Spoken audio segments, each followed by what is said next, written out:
Once. Chapter 14. Once I loved stories, and now I hate them. I hate stories about God and Jesus and Mary and the crowd, and how they're meant to be taking care of us. I hate stories about the beautiful countryside with much food and easy work.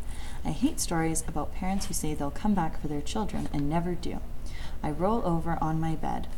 I push my face into my sack so I can't hear Barney over the other side of the cellar, reading some stupid story to the others. I never want to hear another story. I never want to write another story. I never want to read another book. What good have books ever done me and Mom and Dad? We'd been better off with guns. Felix has a faint voice in my ear. It's Zelda. I ignore her. Are your parents dead too, she asks. I don't answer. I feel her put something around my neck. It's her silver chain with a little heart on it. This is to make you feel better, she says. I don't want to feel better. I don't want to feel anything. I just want to be like a Nazi officer, the murderer one, cold and hard and bored with people. Zelda strokes my head. I try to ignore that too, but I can't. There's something wrong. Her hand is hot. Very hot. I sit up and look at her. Her face is pale, but when I touch her cheek, her skin is burning. I've got a temperature, she whispers. Don't you know anything? Then her eyes go funny, and she flops down on the floor. Barney, quick, I yell, my voice squeaky with panic. Zelda's sick. I don't like you going out alone, says Barney. I can see he doesn't. I've never seen him look so worried. All day we've took turns wiping Zelda's hot skin with wet rags. Barney was telling us that she's going to be all right, but ever since the other kids got exhausted and went to bed, he's been looking more and more worried. Chaya can't run with her bad arm, he says. Jacob and Ruth and Moshe get too scared outside, and the others are too young. I'll be all right on my own, I say. I can't leave Zelda like this, says Barney, dipping the rag into the bucket and pressing it gently to her face, but she needs aspirin if we can't get her temperature down in the next few hours. He stops because Zelda's eyes flutter open. I'm hot, she croaks. I lift a cup to her white lips and she swallows a little. There'll be aspirin in the dental surgery we were in last night, says Barney. I don't say anything. I try not to think of what's in the kitchen in that apartment. But if you don't want to go back there, Barney says, you'll find empty apartments in most of the buildings, and you'll almost certainly find aspirin in one of them, in a bathroom or kitchen or bedside drawer.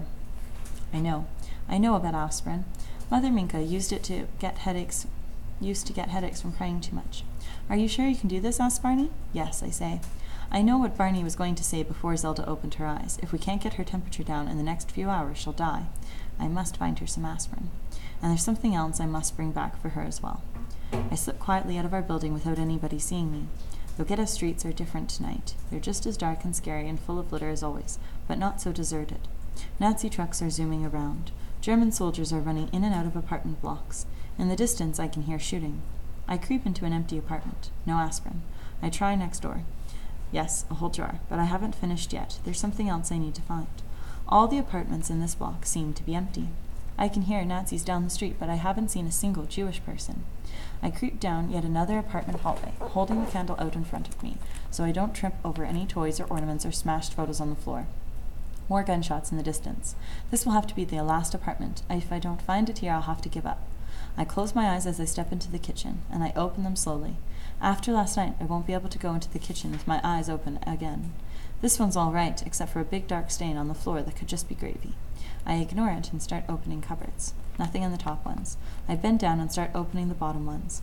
Zelda's locket chain keeps getting caught in the cupboard doors. I toss it over my shoulder so it hangs down my back. 2 cupboards left. Please, God, Jesus, Mary, and the Pope, if you're still on our side, please let this be the one. Yes. There, lying next to a moldy potato, something that will help Zelda just as much as aspirin. A carrot. I know I should get out of this apartment as fast as I can. I know I should sprint down the stairs into the street and hurry along the darkest back alleys to the cellar so Zelda can have her aspirin and her carrot soup. But I can't just yet. Not now that I've seen this bedroom. It's exactly like the room I used to have at home. The wallpaper is the same, the reading lamp is the same, the bookshelves are the same. The one thing that's different is that there are 6 beds crammed in here. These kids have even got some of the same books. I clamber over to the beds and squeeze onto the floor and take a book from the shelf. Just William by Rick Malcompton. It's still one of my favorite books in the whole world, and it probably is one of Dodie's by now. As I open it, I try not to remember Mom and Dad reading it to me. Instead, I read a bit to myself about William's dog. He's called Jumble, and he's a mix of about 100 different dogs, and William loves him, even when he pees in William's new boots. Mom and Dad said I can have a dog like Jumble one day. Stop it. Stop thinking about them. William is training Jumble to be a pirate. That's what I love about William. He always stays hopeful, no matter how bad things get, no matter how much this world turns upside down. His mom and dad never die, not ever. I know I should be getting back, and I can't get up that moment.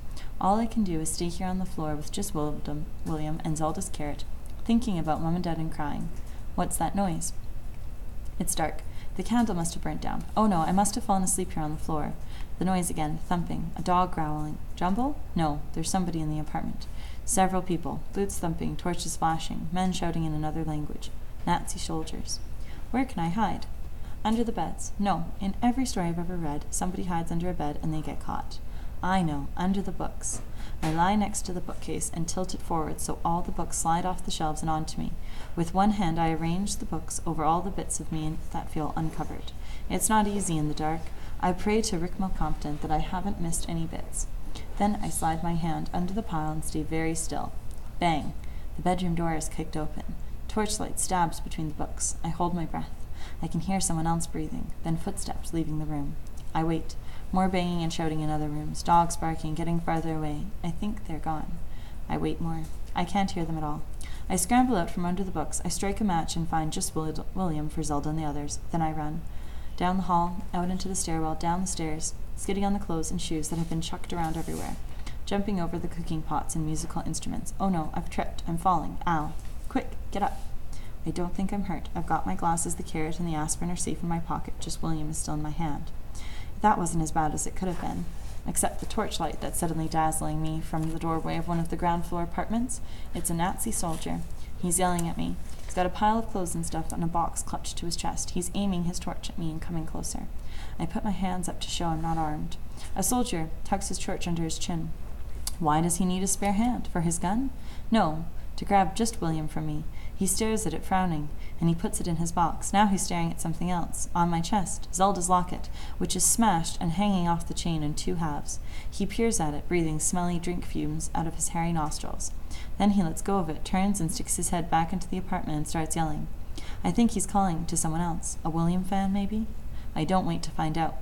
The gate to the back alley is open. I fling myself through it and run down the alley and into the next one, weaving from alley to alley, not stopping, going for the narrowest one I can find, the ones not wide enough for a tank to squeeze down or a troop carrier or a Nazi soldier loaded with stuff he's been looting.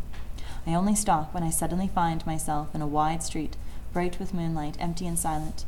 I crouch down next to a wall, gasping for breath, and have a look at Zelda's locket to see what the soldier found so interesting.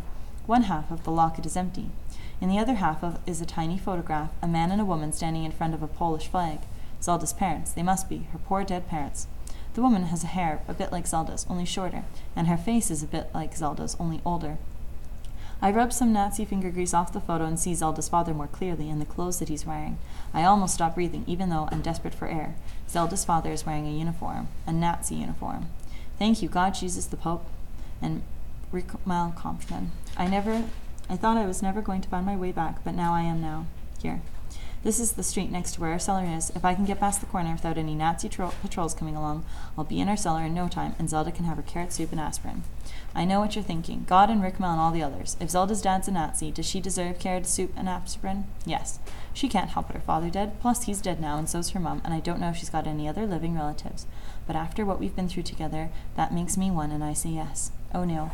I can hear trucks, and soldiers shouting, and dogs barking. Where are they? I look around desperately. They're not in the street. I crouch by the building of the corner and peer into our street. Oh, the trucks are parked in front of our building. Oh, Nazi soldiers are aiming guns at the printing factory doorway. Dogs are standing on leads and snarling. Not dogs like Jumbo. These are all dogs with only one type of dog in them. Killers. Someone must have tipped the Nazis off. A disgruntled dental patient, probably. How can I warn Barney and the others? How can I get in there without being seen and help Barney find a secret way out so the Nazis don't know about and get the kids out in disguise if necessary? And too late. I can hear other soldiers shouting and other dogs barking inside the printing factory. I can hear kids screaming. It doesn't matter anymore who sees me. I run towards the cellar. Pretty